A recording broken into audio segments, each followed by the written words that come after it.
Эгер сен убакытты туура пайдаланбасаң, убакыт сени пайдаланып коет деген да сөздөр бар да.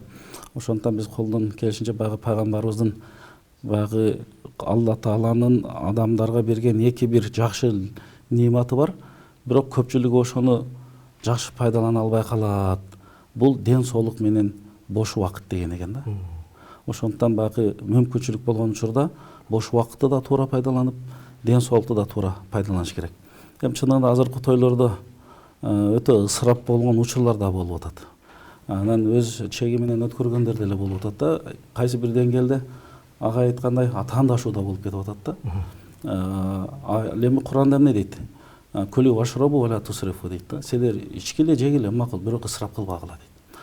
Анан көбүнчө ысырапты бул тамак аштагына түшүнүү, чектеп коюу туура эмес болуп калат. Анын чөйрөсү экенин ошонун бирөөсү мына азыр ошол тойдогу убакыттар, ал жердеги убакыт эле эмес, тамак аштагы ысыраптар. Мисалы пайгамбарыбыз айтып атпайбы? Баягы тамакты жегенде дагы өз чеги менен ашказанды 3кө бөлүп дегендей. Анан аз дагы жарылык чыгып бир аз түнгө чейин болбой калды. Бирок кандай болгон күндө дагы эң жакшы бул үнөмдүүрөөк убакыттан болсун, каражаттан болсун.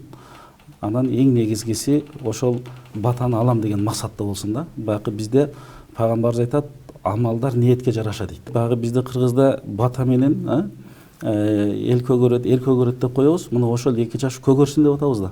Анан кээде арам нерселер аралашып кетип атканда, андан кандай аларга ошондой бир арам нерселер менен бакыт тейлей алабыз да. Дагы жакшы азыркы учурда баягы арак деген нерсе көп жерде коюлбай деле калды. Бирок кайсы бир деңгээлде кээ бир туура эмес нерселер аралашып кетип атат.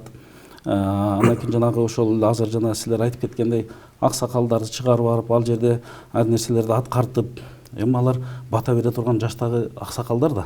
Ошолор чыгарып алып ар нерселерди аткарткан учурлар болуп атат, көп болгон учурлар. Мына ошондуктан бардыгы өзү негизи пайгамбардын сөзүндө келет, эң жакшы бардык нерсенин ортосу жакшы экен да.